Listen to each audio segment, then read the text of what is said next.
خدا کے بلبل ہیں، ہم دین خدا کے بلبل ہیں، قرآن کے نغمے گاتے ہیں، ہم دین خدا کے بلبل ہیں، قرآن کے نغمے گاتے ہیں۔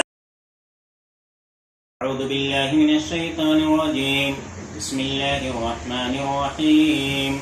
ألم تر كيف فعل ربك بعاد إرم ذات العماد التي لم يخلق مثلها في البلاد رب اشرح لي صدري ويسر لي أمري واحلل عقدة من لساني يفقهوا قولي رب زدني علما۔ محترم سامعین و حاضرین و ناظرین، السلام علیکم ورحمۃ اللہ وبرکاتہ۔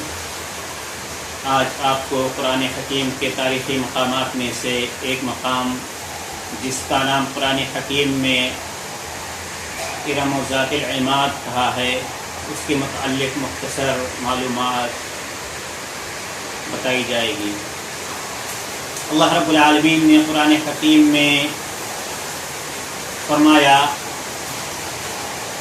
کیا تجھے علم نہیں کہ تیرے رب نے عاد کے ساتھ کیا سلوک کیا، بڑے بڑے ستونوں والے ارم کے ساتھ جن جیسے لوگ کسی علاقے میں پیدا نہیں کیے گئے، اور سمود کی قوم کے ساتھ جنہوں نے وادیوں میں چٹانوں کو کاٹ کاٹ کر گھر بنائے، اور میخوں کے ساتھ عذاب دینے والے فرعون کے ساتھ جنہوں نے اپنے اپنے علاقوں میں سرکشی کی اور بہت فساد برپا کیا، تو تیرے رب نے ان پر عذاب کا کوڑا برسا دیا۔ بلا شبہ تیرا رب ہاتھ لگائے ہوئے ہے۔ سورۃ الفجر آیت نمبر 6 سے 14 کے درمیان اللہ رب العالمین نے ارم ذات العماد نامی جگہ کا ذکر فرمایا ہے۔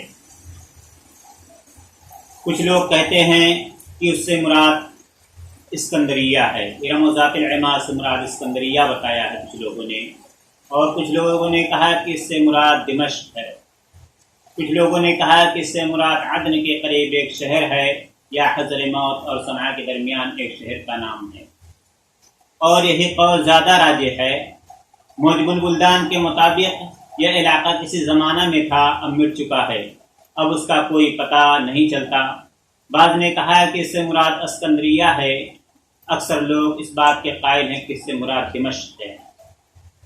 کچھ لوگوں کا کہنا ہے کہ وہ ارم ذات العماد جس کے متعلق قرآن مجید میں التی لم یخلق مثلها فی البلاد جیسا کوئی شہر نہیں بنا، یمن میں حضرموت اور صنعاء کے درمیان تھا، جسے شداد بن عاد نے بنایا تھا، اور اسی کا ذکر قرآن مجید کی سورۃ الفجر آیت نمبر 6 سے 14 کے درمیان اللہ رب العالمین نے کیا ہے۔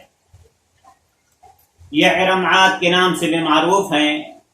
ارم عاد کی ماں کا نام بھی ہو سکتا ہے، یا یہ ایک قبیلے کا نام بھی ہو سکتا ہے۔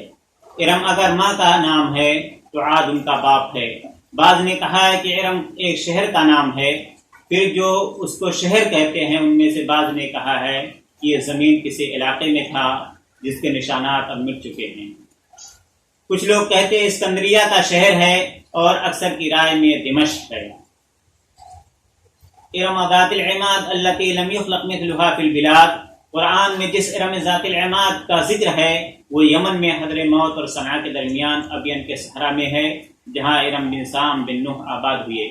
مشہور ہے کہ شداد بن عاد نے اس شہر کو بہت خوبصورت بنایا تھا، جسے شداد کی جنت کا نام دیا گیا ہے۔ بعض نے کہا ہے کہ وہ دمشق ہے، ان کے قول کے مطابق وہاں 4 لاکھ پتھر کے ستون ہیں، جہاں جیرون بن سعد بن عاد نے قیام کیا تھا اور اسی کی طرف منسوب ہو گیا۔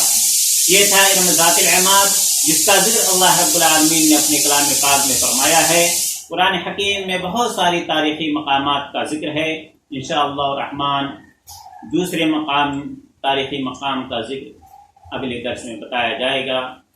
اللہ رب العالمین سے دعا ہے کہ العالمین ہمیں قرآن حکیم کو پڑھنے اور اس میں ذکر کیے گئے ان مقامات کے بارے میں غور و فکر کرنے کی توفیق عطا فرمائے، آمین۔